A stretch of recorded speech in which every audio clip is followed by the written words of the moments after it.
सूर्य का प्रकाश पृथ्वी पर लगभग कितने मिनट में पहुंचता है? तो ये पहुंचता है लगभग 8 मिनट में। सौर मंडल की खोज किसने की थी? तो सौर मंडल की खोज की थी कोपरनिकस ने। चंद्रग्रहण के दौरान केंद्र में कौन होता है? तो चंद्रग्रहण के दौरान केंद्र में पृथ्वी होती है। सूर्य के चारों ओर चक्कर लगाने वाले ग्रहों की संख्या कितनी है? तो टोटल 8 ग्रह हैं। किन किन ग्रहों के चारों ओर परिक्रमा करने वाले कोई भी उपग्रह नहीं है? तो ये बुध और शुक्र हैं। नेक्स्ट है, किस वैज्ञानिक ने यह सिद्ध किया कि सूर्य के चारों ओर परिक्रमा करने वाले प्रत्येक ग्रह का पथ दीर्घ वृत्ताकार होता है? तो ये किया था केपलर ने, इसका खोज किया था। नेक्स्ट है, पृथ्वी के दोनों ओर स्थित ग्रह कौन कौन से हैं? तो ये मंगल और शुक्र हैं। सूर्य से ग्रहों की दूरी के अनुसार कौन सा क्रम सही है? तो सूर्य से दूरी के अनुसार सूर्य के सबसे नजदीक है बुध और सबसे दूर है नेपच्यून। बुध के बाद आता है शुक्र, पृथ्वी, मंगल, बृहस्पति, शनि, यूरेनस और नेपच्यून। नेक्स्ट है, किसी ग्रह को उसकी कक्षा में सूर्य से निकटतम दूरी को क्या कहते हैं? उसे कहते हैं उपसौर। ग्रहों का रंग किसके द्वारा निर्धारित किया जाता है? उसकी सतह के तापमान द्वारा। सिजगी क्या है? सूर्य, पृथ्वी और चंद्रमा की स्थितियों का एक सीधी रेखा में होना सिजगी कहलाता है। अहमदाबाद स्थित भौतिकी अनुसंधान प्रयोगशाला के वैज्ञानिकों के अनुसार किस प्रकार का तूफान पृथ्वी की ओर बह सकता है और इसके वायुमंडल को अस्त व्यस्त कर सकता है? तो ये है सौर तूफान। तारे टिमटिमाते हैं लेकिन ग्रह क्यों नहीं टिमटिमाते हैं? ग्रह पृथ्वी के निकट हैं और इस कारण से हमें अधिक मात्रा में प्रकाश प्राप्त होता है। नेक्स्ट है, आकार में पृथ्वी से छोटा ग्रह है तो कौन कौन से हैं? तो ये है बुध, शुक्र और मंगल।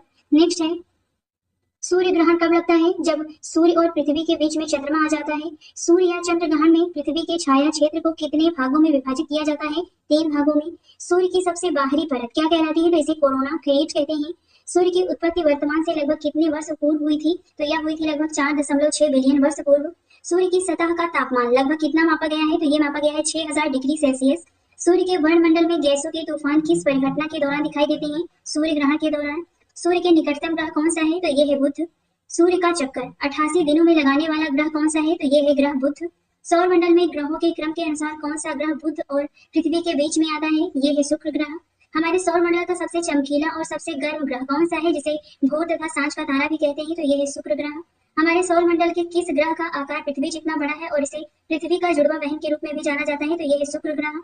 पूर्व से पश्चिम की ओर परिक्रमा करने वाला ग्रह कौन सा है? तो ये है शुक्र ग्रह। नेक्स्ट है, लूसीफेर किस ग्रह का दूसरा नाम है? तो ये शुक्र का दूसरा नाम है। कौन सा ग्रह सल्फ्यूरिक एसिड के सफेद और पीले घने बादलों से बना है? तो ये है शुक्र ग्रह।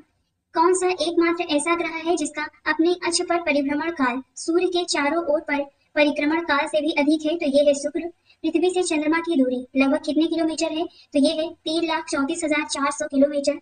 किस ग्रह पर जल चक्र उपलब्ध है? तो ये है पृथ्वी। किस ग्रह को नीला ग्रह कहा जाता है? पृथ्वी को। पृथ्वी की उपसौरिक स्थिति किस महीने में होती है? जनवरी में। पृथ्वी हर साल 3 जनवरी के आसपास सूर्य के सबसे करीब होती है। नेक्स्ट है, वर्ष की किस तिथि को पृथ्वी सूर्य से सबसे दूर एक स्थिति जिसे अपसौर कहा जाता है होती है? तो ये है तिथि 4 जुलाई। पृथ्वी और बाह्य अंतरिक्ष बीच की अंतिम सीमा को क्या कहा जाता है? इसे कहते हैं मैग्नेटोपास। अपसौरिक परिघटना के दौरान पृथ्वी और सूर्य के बीच की अनुमानित दूरी कितनी है? 152 मिलियन किलोमीटर। पृथ्वी की ऊपरी पर्वती में गहराई के साथ तापमान में क्रमिक वृद्धि दर लगभग 30 डिग्री सेल्सियस प्रति किलोमीटर होती है। सूर्य के चारों ओर परिक्रमा के दौरान पृथ्वी की अपनी कक्षा में अनुमानित गति मीटर प्रति सेकंड में क्या है? तो ये है 30। वायु के पृथ्वी के वायुमंडल में कितने प्रतिशत नाइट्रोजन गैस मौजूद है? तो टोटल है 78%। जी का मान क्या होता है? जी का अर्थ है पृथ्वी के गुरुत्वाकर्षण बल के कारण उत्पन्न त्वरण। ये है 9.8 मीटर प्रति सेकंड स्क्वायर। उस बल का क्या नाम है जिससे पृथ्वी प्रत्येक वस्तु को अपनी ओर खींचती है? ये है गुरुत्वाकर्षण बल। नेक्स्ट है, बाहरी कोर पृथ्वी के चुंबकीय क्षेत्र के लिए जिम्मेदार होता है। पृथ्वी पर ऋतुओं में परिवर्तन का क्या कारण है? तो ये है परिक्रमण, रिवोल्यूशन। पृथ्वी पर दिन और रात के चक्र का क्या कारण है? पृथ्वी का घूर्णन। किस माध्याह्न रेखा पर ग्रीनविच में दोपहर 12 बजे के दौरान मध्यरात्रि का समय होगा? तो ये होगा 180 डिग्री पूर्व से। प्रधान यामोत्तर जीएमटी ग्रीनविच मीन टाइम से गुजरता है। किस तिथियों को पूरी पृथ्वी पर एक समान दिन और रात होती है? तो ये है 21 मार्च और 23 सितंबर को पूरी पृथ्वी पर एक समान दिन और रात होता है। उत्तरी गोलार्ध में किस तिथि को वर्ष का सबसे बड़ा दिन और सबसे छोटी रात होती है? तो ये है 21 जून। भारत में किस तारीख को सबसे छोटा दिन होता है? 22 दिसंबर को। शीत अयनांत वर्ष किस तारीख को होती है? 22 दिसंबर को। पृथ्वी की धुरी और उसके कक्षीय तल के बीच बना कोण क्या है? तो ये है 66 डिग्री। विश्व के सभी भागों में 23 सितंबर को दिन और रात की समान अवधि को शरद विषुव कहा जाता है। विषुव का अर्थ उस दिन से है जब दिन और रात की अवधि बराबर होती है। मध्य रात्रि का सूर्य किस क्षेत्र में दिखाई देता है? तो ये दिखाई देता है आर्कटिक क्षेत्र में।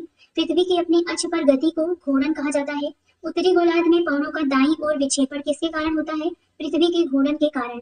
मध्य रात्रि के सूर्य का क्या अर्थ है? ध्रुवीय वृत्त में सूर्य का लंबे समय तक चमकना। अंतरराष्ट्रीय पृथ्वी रेखा क्या है? 180 डिग्री देशांतर। किस महाद्वीप के सभी 3 अक्षांश रेखाएं अर्थात भूमध्य रेखा, कर्क रेखा और मकर रेखा गुजरती है? तो ये है अफ्रीका से।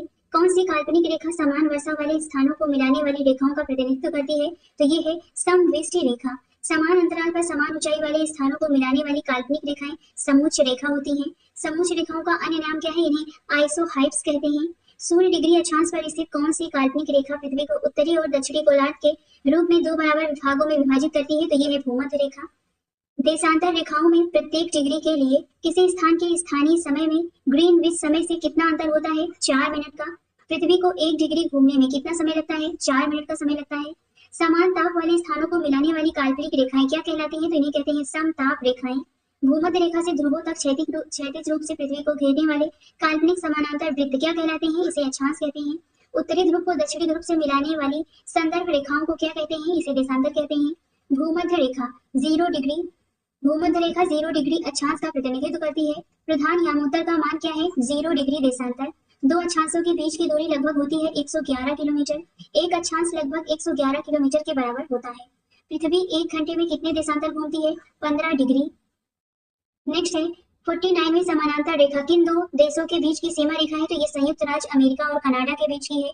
सूर्य का प्रकाश पृथ्वी के किस अक्षांश पर सबसे लंबे दिन 24 घंटे उपलब्ध होता है? तो ये है 66.5 डिग्री। निम्न में से कौन सा जोड़ा सही है? प्रधान, तो ये है प्रधान योग्योत्तर देशांतर। दूसरा है कर्क रेखा अक्षांश। तीसरा है भूमध्य रेखा अक्षांश। तो इसमें सभी विकल्प सही हैं। नेक्स्ट है 66.5 डिग्री दक्षिण अक्षांश क्या दर्शाता है? तो इसे कहते हैं आर्कटिक वृत्त। 66.5 डिग्री उत्तरी अक्षांश क्या दर्शाता है? इसे कहते हैं आर्कटिक दृश्य और इसे अंटार्कटिक कहते हैं दक्षिणी अक्षांश को, और उत्तरी अक्षांश को कहते हैं आर्कटिक। नेक्स्ट है कौन सा अक्षांश यूरोप से होकर गुजरता है? ये है आर्कटिक वृत्त। पृथ्वी पर कहाँ दिन और रात की अवधि लगभग समान होती है? तो ये होती है भूमध्य रेखा पर। अक्षांशों को किन इकाइयों में मापा जाता है? इसे डिग्री में मापा जाता है। किसी स्थान का अक्षांश भूमध्य रेखा में किसी स्थान का अक्षांश भूमध्य रेखा के संबंध में उसकी कोणीय दूरी को व्यक्त करता है। उष्णकटिबंधीय क्षेत्र की गर्म जलवायु इसके भूमध्य रेखा के आसपास स्थित होने के कारण होती है। उत्तरी गोलार्ध में उत्तरी ध्रुव और आर्कटिक वृत्त तथा दक्षिणी गोलार्ध में दक्षिणी ध्रुव और अंटार्कटिक वृत्त के बीच के क्षेत्र को क्या कहा जाता है? शीत कटिबंध। भूमध्य रेखाएं उत्तरी और दक्षिणी ध्रुवों के बीच में पृथ्वी के चारों ओर से गुजरने वाली काल्पनिक रेखाओं को दर्शाती हैं। ध्रुवों पर गुरुत्वीय त्वरण का मान भूमध्य रेखा के मान से अधिक होगा। कौन सी नदी मकर रेखा को 2 बार काटती है? तो ये है लिम्पोपो। भूमध्य रेखा किन 13 देशों से होकर गुजरती है? तो ये है इसमें Ecuador, Colombia, Brazil, Sao Tome और प्रिंसिपे, गैबान, कांगो गणराज्य, कांगो लोकतांत्रिक गणराज्य, Uganda, Kenya, Somalia, Maldives, Indonesia और किरिबाती। कर्क रेखा नेपाल से होकर नहीं गुजरती है। 90 डिग्री उत्तरी अक्षांश क्या दर्शाता है? उत्तरी ध्रुव। 90 डिग्री दक्षिणी अक्षांश क्या दर्शाता है? इसे कहते हैं दक्षिणी ध्रुव। मकर रेखा फिलीपींस से होकर नहीं गुजरती है। चुंबकीय यामोत्तर पृथ्वी की चुंबकीय उत्तर और चुंबकीय दक्षिण से गुजरने वाला समतल है। भूमध्य रेखा के